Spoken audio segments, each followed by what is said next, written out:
Boa noite para todas, para todos.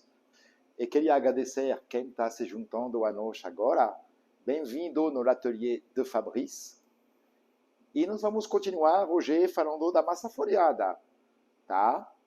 Então vamos só esperar alguns instantes até as pessoas se conectar. Lembrando que sempre na Instagram. E não percam, durante a semana vai ter um quiz, vai ter diferentes posts a ver com a pâtisserie. A primeira coisa que queria falar sobre a massa folhada, que realmente é nosso tópico, porque é uma das bases muito importantes da confeitaria. Eu acho que a semana passada eu já falei um pouquinho da antiguidade, que se fazia já no Oriente Médio, massa folhada, tipo massa de filó. Alguns conhecem no nome em inglês massa brique. Então, eu vi isso, inclusive, no Marrocos. No Marrocos, quando eu trabalhava na África, a gente tinha um prato salgado e doce, que chama pastilha, é feito à base de pombo, ervilhas e canela e amendoim. E é uma sucessão de folhas. Eles usavam uma chapa quente, faziam uma massa básica a partir de farinha, água, um pouco de sal, e assim que aplicavam na chapa quente, eles retiravam. E depois, eles colavam essas folhas sucessivas para fazer tipo um folhado. Na antiguidade, eles usavam azeite. Nós tínhamos azeitona, então eles faziam farinha para massa, água e sal, e azeitona. E para acrescentar, e eu falo disso há 2000 anos atrás, acrescentavam com o único açúcar conhecido, que era mel. Então, esse é uma do nascimento de alguns doces. A massa folhada passou o tempo. E no 17º século, um francês, um tal de Claude Gelée, ele nasceu na época do Henri IV, há muito tempo, na época renascentista. O Claude Gelée, ele foi conhecido por fazer massa folhada. Não do jeito que a gente conhece agora, mas ele já melhorou, incorporando manteiga. Esse Claude Gelée é muito interessante, porque nós falamos na semana passada do artístico, dos sentidos. E esse Claude Gelée ele foi conhecido como Le Lorrain. Ele foi conhecido como pintor. Pouca gente sabe que ele começou a carreira dele como confeiteiro e depois virou pintor, porque tinha essa sensibilidade artística. E queria aproveitar que eu gosto muito de história, de saber aonde a gente vem, para saber aonde a gente vai. Um outro confeiteiro muito, mas muito famoso que deve falar com vocês foi o Michel Notre-Dame, mais conhecido no nome de Nostradamus. Nostradamus é uma pessoa que escreveu livros com certas profecias. E até nos nossos dias a gente estuda ainda as profecias de Nostradamus. Mas pouca gente sabe que no início da vida dele, ele era confeiteiro. Então a família é bem grande. Tá? Agora, depois de Claude Gelée, passou 2 séculos e veio Antonin Carême. Antonin Carême é um personagem, uma identidade central no mundo da culinária. Ele era tão confeiteiro quanto cozinheiro. Então, muitos cozinheiros devem muito a Antonin Carême. E na confeitaria, além de um tratado que ele escreveu, que chama Le Pâtissier Royal, é a ele que nós devemos a melhoria na massa choux, a massa de bombinhas. E ele foi o primeiro a fazer a massa folhada com as dobras, dobrado 5 vezes. Foi ele. E essa receita continua a se perpetuar até agora. Existe uma pequena rixa entre 5 dobras ou 6 dobras, para saber se realmente tem 1000 folhas, não 1000 folhas, mas foi ele, na virada do século XIX, depois da Revolução Francesa, que modernizou a confeitaria francesa. Para quem chegar agora, gente, eu comecei a falar há 5 ou 10 minutos, não perderão nada. Vocês podem gravar o programa, mas eu vou repetir algumas coisas. E queria agradecer, lembrar que toda semana siga no Instagram, não somente as lives da quarta-feira, mas durante a semana vamos ter quiz, vamos ter posts com fotografias, bastante interatividade. Meu objetivo é de atrair vocês para compartilhar essa paixão da confeitaria. Tá? Então, espero vocês numerosos. Não hesitem a mandar o e-mail de contato também, porque cada nova atividade vamos divulgar, vamos avisar vocês. Nós estamos esperando. Tá. Agora, nós falamos de massa folhada, só que para fazer uma boa massa folhada, vocês têm que ter insumo de qualidade. Hoje, meu objetivo é de falar da manteiga. Eu nasci numa região da França que chama Normandie. A Normandie é onde teve o desembarque dos aliados. É a região bem na frente da Inglaterra. Lá nós falamos de geografia agora. Bem na frente da Inglaterra. O que quer dizer? É uma região bem chuvosa. Uma região chuvosa. O que faz essa região chuvosa? O pasto. Além da brisa marina, vem todos os elementos, tanto na Bretanha, tanto na Normandia. Ou seja, o pasto fica muito rico, muito gorduroso. E é bom se lembrar que quando falamos de laticínios, é a vaca, o animal, que vai ser a nossa fábrica. Naturalmente, vai transformar esse pasto, vai ingerir para dar um leite. E um leite particularmente gorduroso. É por isso, por exemplo, que manteiga é conhecido no país da Loire, Normandie e Bretanha. Todo mundo adora a Provence, mas que lá não tem muita manteiga, porque é mais árido, mais seco. Na Normandia, é bom de saber que é uma terra de confeiteiros. Tem muitas fazendas, tem as vacas. E nós temos também os ovos, as galinhas. Então, todos os insumos de base para a confeitaria. A partir do leite da vaca, nós vamos ter os derivados. Vamos começar com o leite integral, inteiro. Nós vamos ter o creme de leite. Depois do creme de leite, fazemos também o queijo branco. E depois do queijo branco, podemos fazer também a manteiga. Tá? A manteiga ela passa numa máquina que chama uma barrate para mexer o leite até tirar o soro. E aí criar a manteiga. Quando nós trabalhamos na confeitaria, a gente fala de manteiga sem sal. Tá? É muito importante. Se tiver uma receita com manteiga com sal, é sempre estipulado na receita. Tradicionalmente, uma receita, quando a gente fala 200 gramas de manteiga, é manteiga sem sal. Pronto. Eu preparei um pouco de manteiga para vocês, uma manteiga que eu uso, uma manteiga 100% brasileira, e explicar como escolher a sua manteiga. O ideal é você pegar algumas marcas, pegar a quantidade que é comprada no supermercado e põe num pratinho. E você vai ver já a coloração. A manteiga tem que ser amarela. Olha, o prato é branco, a manteiga é amarela. Tudo vem do pasto, da riqueza, da gordura que tem no pasto. E é transformado para a vaca.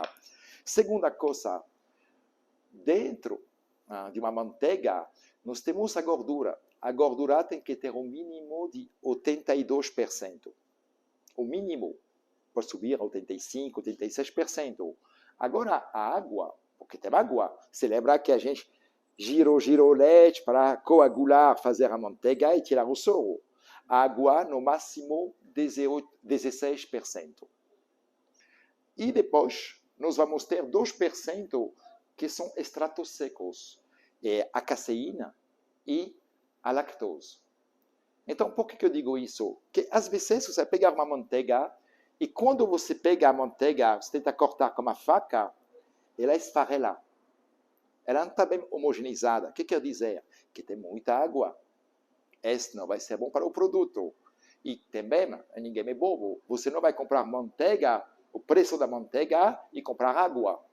É por isso que o teor de gordura, no mínimo, 82%. O teste simples de deixar sua manteiga fora e ver se ela tem estrutura, se ela aguenta. Se tiver muita água, rapidamente vai suar.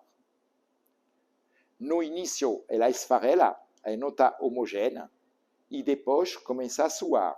Aqui, por exemplo, essa manteiga, nós não temos ar-condicionado aqui, tá?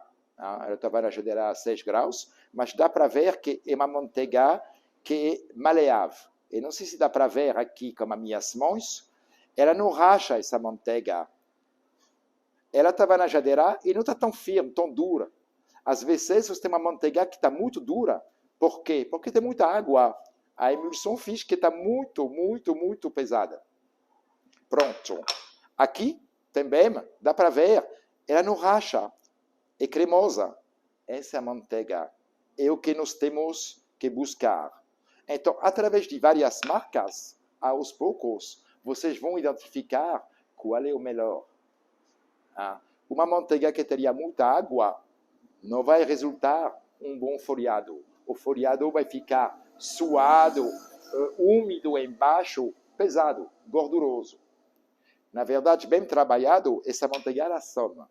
Lembre-se que a manteiga, quando vai no forno, um pouco de água evapora e o resto da manteiga se transforma em gás carbônico. Mais leve do que o ar, que faz subir os produtos sem necessidade de pôr um fermento. Um folhado não é um croissant. O croissant pode ser folhado, mas a massa de croissant ela é crocante por fora, macia dentro, que tem fermento biológico. No caso da massa folhada, nada de fermento, nem químico, nem biológico.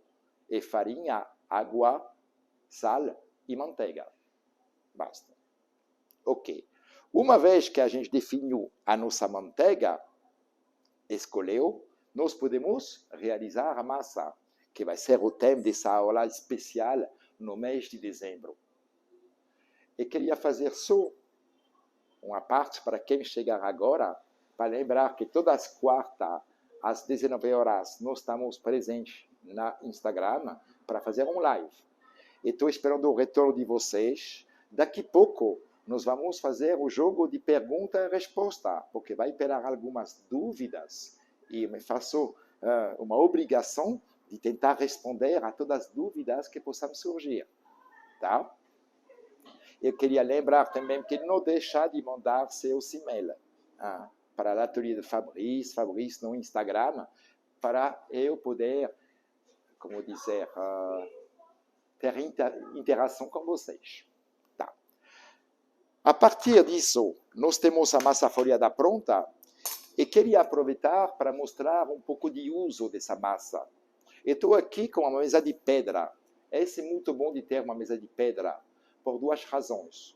Ela mantém uma temperatura constante e também ela é perfeitamente lisa. Ou seja, quando você trabalhar como cortador, corta a massa. Se você tem uma mesa que está um pouco ondulada, tipo de inox, você vai ter dificuldade a trabalhar. Nós falamos a semana passada de utensílios, mas equipamentos é importante. E por isso que em todas as confeitarias você sempre vai ver um plano reto de pedra, granito, mármore, sem problema. Tá. Aí agora nós vamos ver 3 produtos. Queria mostrar o preparo de 3 produtos, a base. Como transformar um produto a partir da massa folhada. O primeiro deles é o vol au vent. Então, vol au vent, por uma discussão entre nós, aqui da produção, da organização, sobre a caligrafia. Vol au vent é uma palavra francesa, em 3 palavras, na verdade. E foi traduzido no Brasil, V-O-L-O-V-A-N. Bom, peraí, gente. O problema é que, como não está no dicionário, muitas vezes as pessoas vão começar a mudar e ter medo que vira um bolovô, por exemplo. Então, vamos restabelecer as coisas. Eu vou explicar.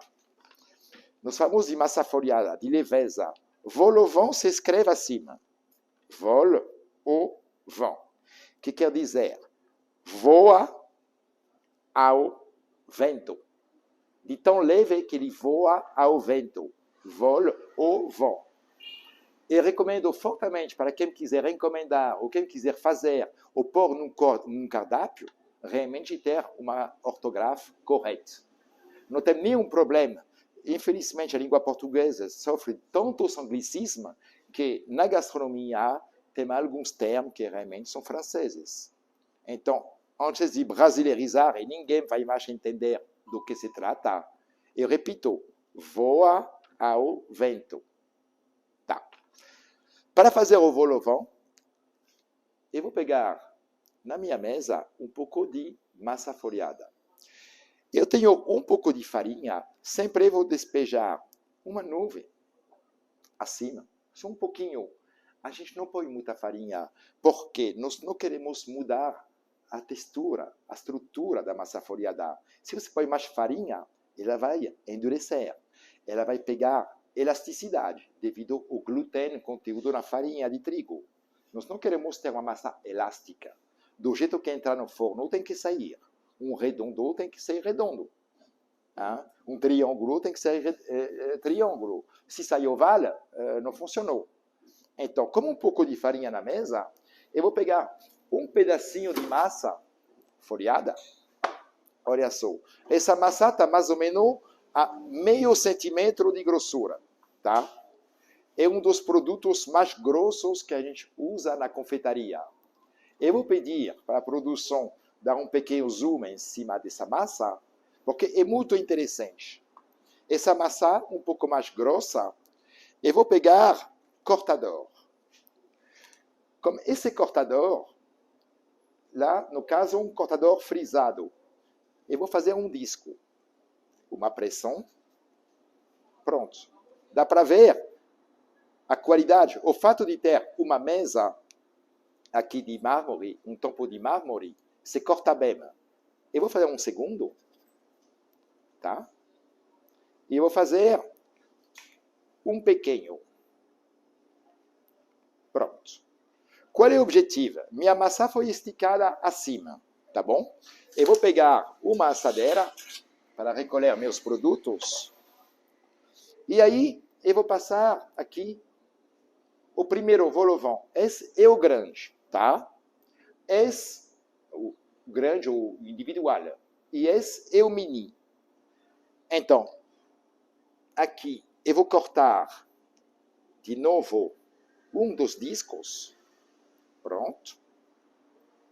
Eu vou pegar ovo. Ovo, então me diz ovo inteiro. Sempre falo, claro, ovo sem casca. Mas eu não uso apenas as gemas. Parece que na cozinha eles gostam. Na confeitaria a gente usa ovo com claras, para não ficar tão corado. E eu vou pincelar o meu volovão. Tá certo? Aí, essa parte, que é o tampo, eu vou pegar delicadamente na minha mão, eu vou virar e colocar em cima. Pronto. Se lembrando que aqui eu cortei o meio. Eu não perco nada. Eu guardo. Eu recorto no meio. Pronto. E aqui eu tenho o tampo do meu pequenininho. Esse, o volovão individual e o mini volovão. Basta só agora pincelar para dar o brilho. Cuidado que os ovos não podem cair dentro, porque se cair dentro, a clara ela vai coagular e vai impedir de crescer reto. Para quem viu a semana passada, esse volovão vai triplicar, quadriplicar de volume. Então, eu termino o pequeno e pronto. Esses são os volovões. Agora eu queria mostrar uma outra coisa. Nós fazemos também o folhado de maçã. O folhado de maçã ele tem um formato de meia-lua. Tá? Então, para ser meia-lua, nós vamos pegar um formato oval. Eu vou cortar acima um pedacinho, eu vou reservar a minha massa de lado. Reparamos que eu trabalho sem ar-condicionado e a massa aguenta muito bem. E o truque, aqui nós vamos pôr o recheio. Só que eu vou passar o rolo bem no meio acima. Eu vou afinar essa parte. Tá certo? Por que eu afino? Porque agora eu vou pôr o meu recheio. Essa é uma purê de maçã caseira. Nós fizemos há pouco tempo, com maçã, um pouco de açúcar, um pouco de canela. Eu vou ser generoso, dá para ver que ainda tem pedacinho de maçã. Tá? Pronto. Esse é o suficiente para um folhado de maçã. A partir daí, eu vou pegar de novo os ovos e eu vou aplicar os ovos na metade. Por que somente na metade? Porque vou dobrar isso, fazer tipo um calzone, como dizem os italianos. Calzone, chausson aux pommes em francês. Então, eu fecho e aí vai grudar, as duas partes vão grudar. Se você põe em toda parte, vai virar um aquaplaning, sabe? Não vai pegar. E aí, delicadamente, com as mãos, lembre-se, nós somos trabalhadores manuais, eu vou fechar. Tá certo? Eu viro e eu tenho o meu folhado de maçã. A partir de agora, basta apenas passar ovo. Esse é para ir no forno. Se não quisesse que fosse no forno, eu posso congelar. Mas congelando, eu não ponho os ovos, para não queimar como frio. E aqui, em cima do meu folhado de maçã, eu vou desenhar as nervuras de uma folha. Olha só. Essa massa se trabalha muito bem. Ela vai dar muito bem o relevo. E quando sai do forno, aparecem essas nervuras. Esse é um pão doce, tá? Que serve para o café da manhã. Folhado de maçã. Aqui, nós temos vol au vent. Ele pode ser ao mesmo tempo doce, como uma sobremesa. Ele pode ser como um recheio salgado também. Tá? Então, como um recheio salgado, nós podemos fazer outras coisas. Eu tenho aqui meu restinho de massa, que ainda dá para trabalhar.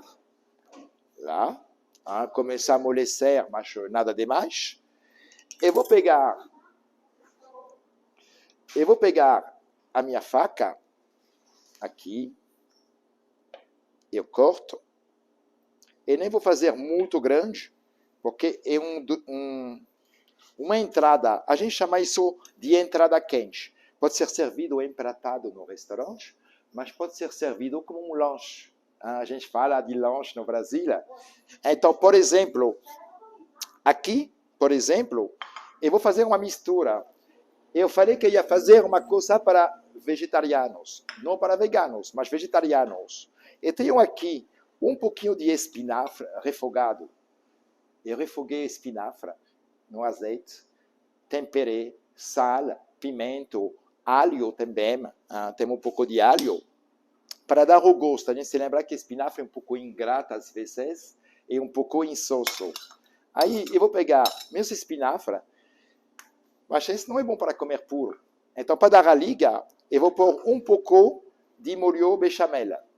Esse vai me dar a liga e vai me permitir de ter bastante umidade, mas um pouquinho lá.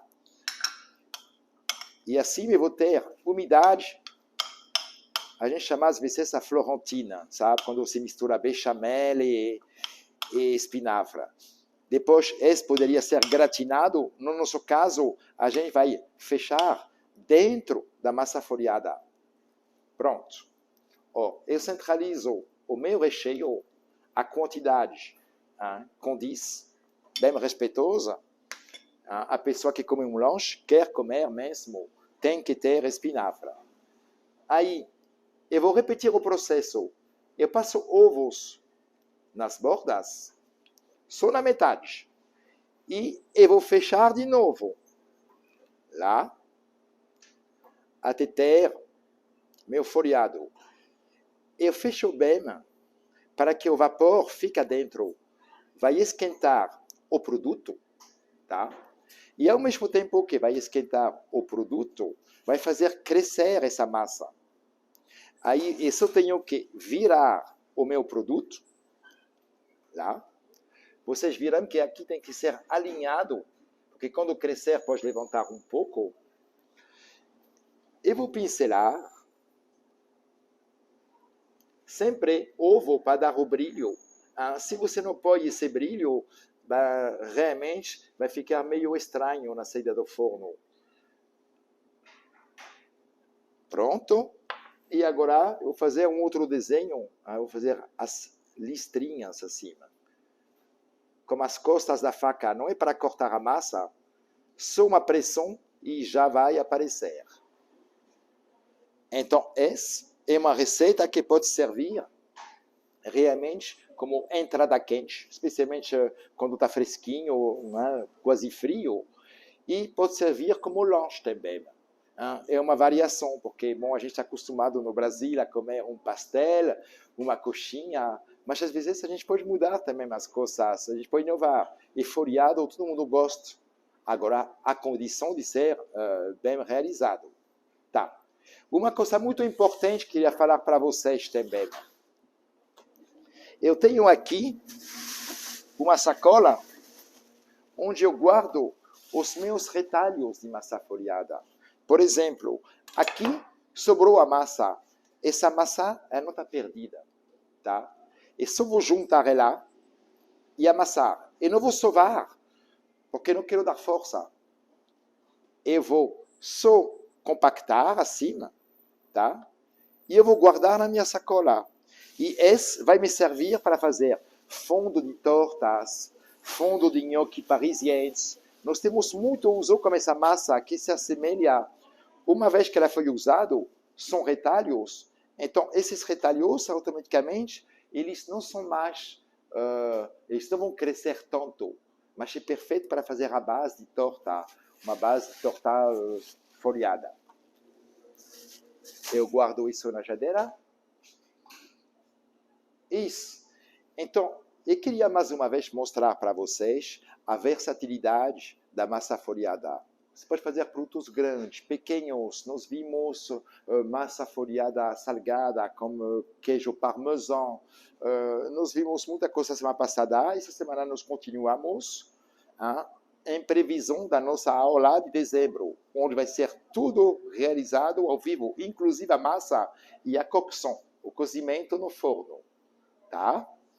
Agora, queria lembrar para vocês, quem tiver dúvidas, pode falar, e eu me proponho para responder a qualquer dúvida. Será que tem algumas dúvidas? Algumas perguntas? Por enquanto não. Cuidado, gente. Eu vou...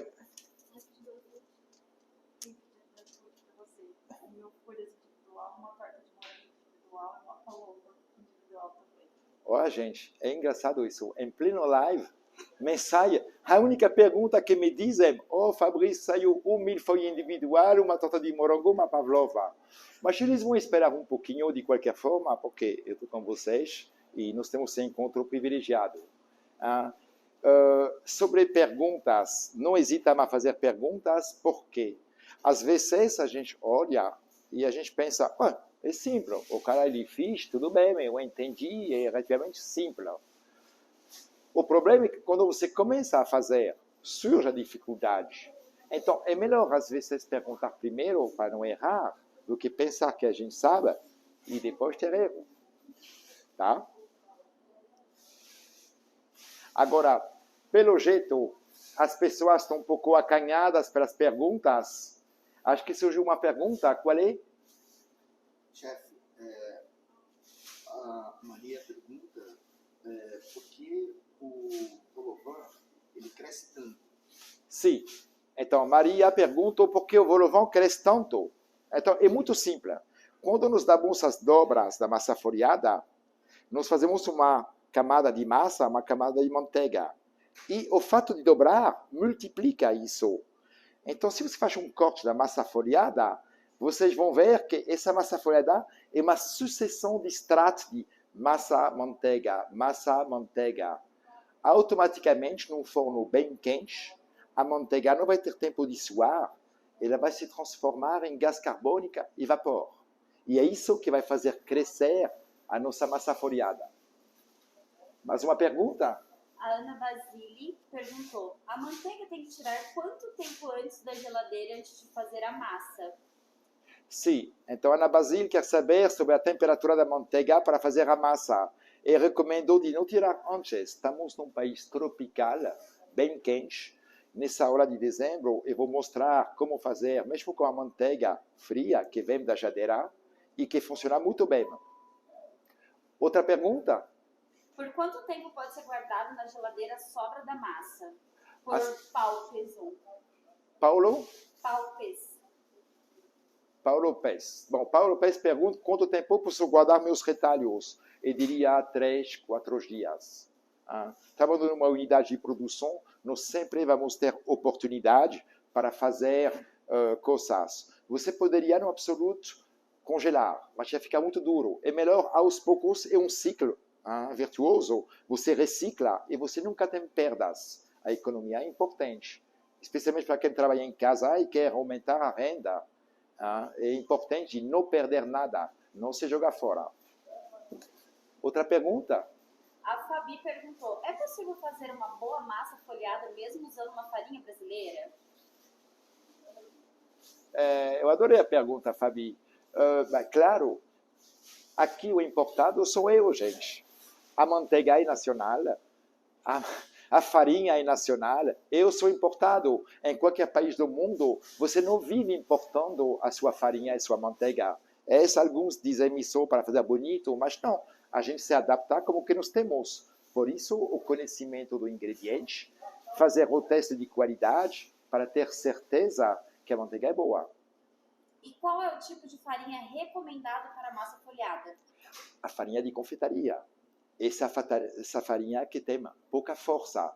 Não é a farinha de panificação. É uma farinha com pouco glúten e nós vamos bater o mínimo possível para que não seja elástica. Ao contrário da massa de brioche ou da massa de pão, que você precisa de uma farinha de força, que tem elasticidade, uma farinha para massa folhada não pode encolher. Mais uma pergunta? O Pablo perguntou, o salgado de massa folhada, para congelar, tem que se embalar antes? Então, para congelar um folhado, que seja salgado ou doce, é melhor. É melhor de embrulhar. Porque se você põe no seu freezer diretamente, pode cair um pouco de geada, se não tiver um frost free. E também, para evitar de pegar o cheiro de outros, talvez tenha uma carne, talvez tenha um peixe no seu freezer. Então, é sempre bom para que não caia nada de indesejável em cima do seu produto. Um Tupperware, uma caixa plástica é perfeita para isso. A Ana Basile perguntou novamente, tem que peneirar a farinha? Não, não tem necessidade. A Ana Basile pergunta, é interessante, peneirar a farinha.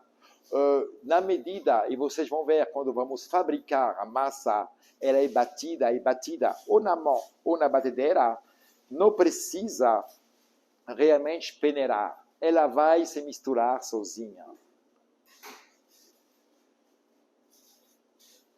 Então, gente, eu acho que, bastante perguntas finalmente, tá?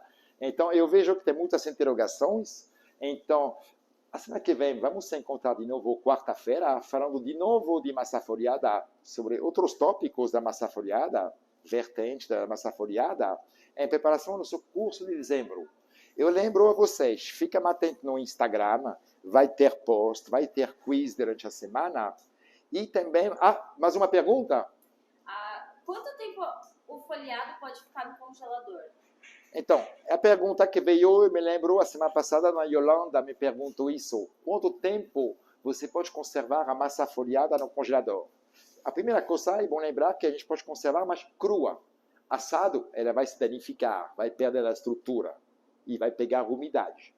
Mas congelada, você pode guardar um mês sem problema. Se for a menos 18 graus, não tem problema nenhum. O único problema é que você vai alocar um espaço no seu freezer, no seu congelador para massa folhada e que vai te fazer falta para outros produtos.